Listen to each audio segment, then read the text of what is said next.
నా పేరు Prithvi. Welcome to my channel. ఈరోజు ఎపిసోడ్లోకి వెళ్తే ఈ వారం మిడ్ వీక్ ఎలిమినేషన్ ఉందంటున్నారు. అంటే మొత్తం మీద చూసుకుంటే మనకి ఈ వారం డబుల్ ఎలిమినేషన్ అనమాట. సో 7గురిలో 2 వెళ్ళిపోతారు. అంటే బిగ్ బాస్ ఎప్పటిలాగే టాప్ 5 ఉంచుతాడు అనమాట. మిడ్ వీక్ ఎలిమినేషన్ అయ్యేది ఎవరు చూడాలి. నెక్స్ట్ సండే ఎలిమినేషన్ అయ్యేది ఎవరు కూడా చూసుకోవాలి. ఏం చూసినా చూడకపోయినా మీకు నచ్చిన వాళ్ళకి మాత్రం ఓటేసుకోండి. ఎందుకంటే భరణి గారు and Demon Pavan and Suman Shetty గారు ఈ ముగ్గురు డేంజర్ జోన్లోనే ఉన్నారు. సంజన ఈజ్ సేఫ్, కాకపోతే ఆవిడ కూడా డేంజర్ జోన్లోకి రావచ్చు ఈరోజు పెర్ఫార్మెన్స్ పెట్టనమాట. సో మొత్తం మీద ఈరోజు ఎపిసోడ్ చూసినట్లయితే డెమాన్ పవన్, ఇమానియల్, పవన్ కళ్యాణ్ లేకుండా ఒక గేమ్ జరిగింది. అది చాలా బోరింగ్గా ఉందన్నమాట. వాళ్ళ ముగ్గురు లేకపోవటం పెద్దగా ఇంపాక్ట్ లేదు. సో ఈ గేమ్లో భరణి గారు గెలిచారు. భరణి గారు గెలిచి ఓటు అప్పీల్కి వెళ్ళారనమాట. ఓటు అప్పీల్లో తనూజ, భరణి గారు వెళ్ళారు. ఆడియన్స్ లోనకి పంపించాడు ఈ సంవత్సరం బిగ్ బాస్. ఆడియన్స్తో ఓటు అప్పీల్తో మాట్లాడుకున్నారు. ఆ ఓటు అప్పీల్లో ఆడియన్స్ని ఓటేయమన్నాడు బిగ్ బాస్. ఓటేయమంటే తనూజాని గెలిపించారు ఆడియన్స్. సో తనూజ ఓటు అప్పీల్కి వచ్చింది, భరణి గారు లోనకి వెళ్ళిపోయారనమాట. మొత్తం మీద భరణి గారిని, తనూజ గారిని ఆడియన్స్ అందరూ బాగా పొగిడి మొత్తానికి తనూజ గారిని బాగా మీరే బిగ్ బాస్ విన్నర్ అని అదని ఇదని వాడిని బాగా ఎత్తేసి బిస్కెట్లు బాగా వేసి లోనకు పంపించారు. ఇంతకీ ఇవిడు గెలుస్తుందో తెలియదు కానీ గెలిచినంత ఆనందపడిపోయింది ఇవిడి. సో అది జరిగిందనమాట. ఈరోజు ముఖ్యంగా 2 గేములు పెట్టాడు.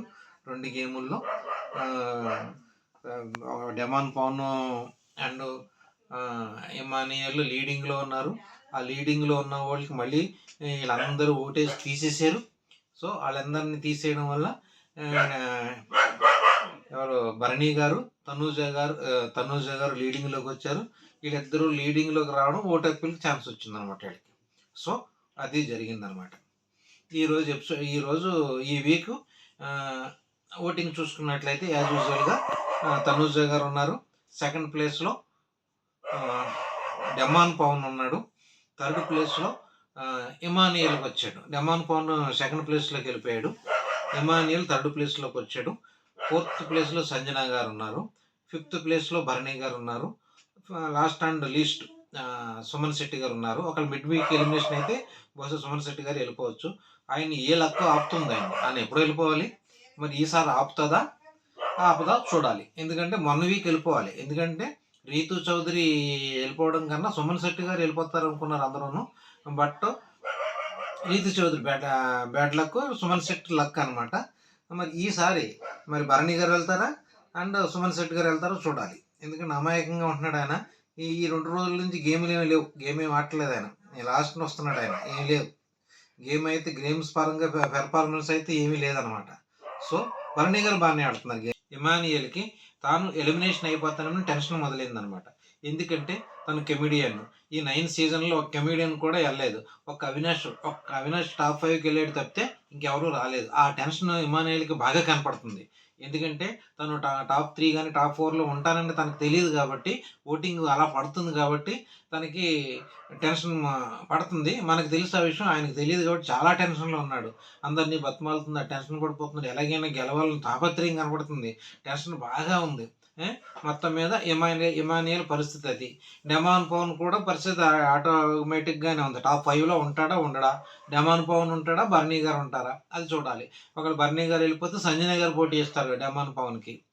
డెమాన్ పవన, సంజన గారా అండ్ భరణి గారా ఈ ముగ్గురులో ఎవరు ఒకళ్ళే ఉంటారు. ఎందుకంటే కళ్యాణ్ ఫస్ట్ ప్లేస్లో ఉంటాడు, సెకండ్ ప్లేస్లో తనూజ, థర్డ్ ప్లేస్లో ఇమానియల్, ఫోర్త్ ప్లేస్లో Demon Pavan, fifth place Sanjana గారు ఉండాలి నాకు తెలుసుండి. 6th 7th మాత్రం డౌట్ ఎవరు ఉంటారన్నది. 6th 7th ఉండరు కాబట్టి మరి 5th ప్లేసే డౌట్. సంజన, భరణి అండ్ సుమన్ శెట్టి ఈ ముగ్గురు. ఎందుకంటే పవన్ కళ్యాణ్ నామినేషన్లో లేడు కాబట్టి ఆ ఓటింగ్ అంతా డెమాన్ పవన్కి పడిపోతుంది. రీతు చౌదరి లేదు కాబట్టి ఆ ఓటింగ్ అంతా డెమాన్ పవన్కి పడిపోతుంది. సో డెమాన్ ఒక రకంగా చెప్పాలంటే డెమాన్ పవన్ సేఫ్ జోన్లోనే ఉన్నట్టే లెక్క. డెమాన్ పవన్ సేఫ్లో ఉన్నాడంటే భరణికి డేంజర్, సంజన గారికి కానీ.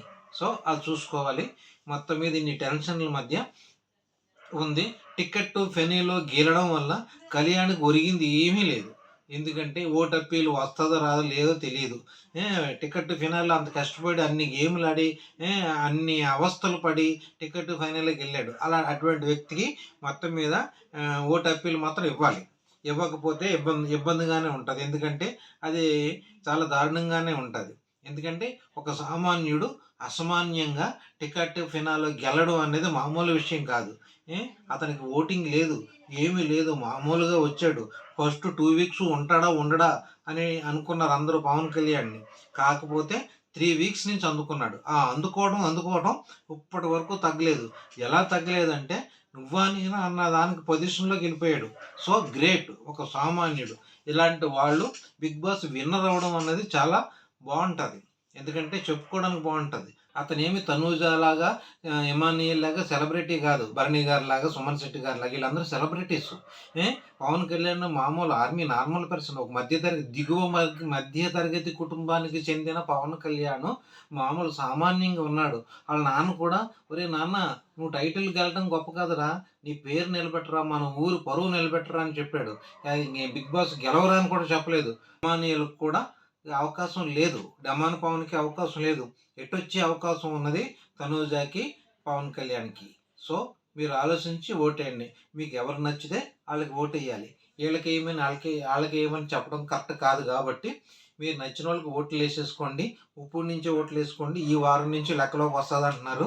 అది ఎంతవరకు కరెక్టో తెలీదు. మొత్తం మీద మీకు నచ్చిన క్యాండిడేట్‌ని గెలిపించుకొని బిగ్ బాస్ విన్నర్‌ని చేయండి. అది మ్యాటర్ అనమాట. మీకు నచ్చినట్లయితే లైక్ చేయండి, షేర్ చేయండి, సబ్స్క్రైబ్ చేసుకోండి. Thank you.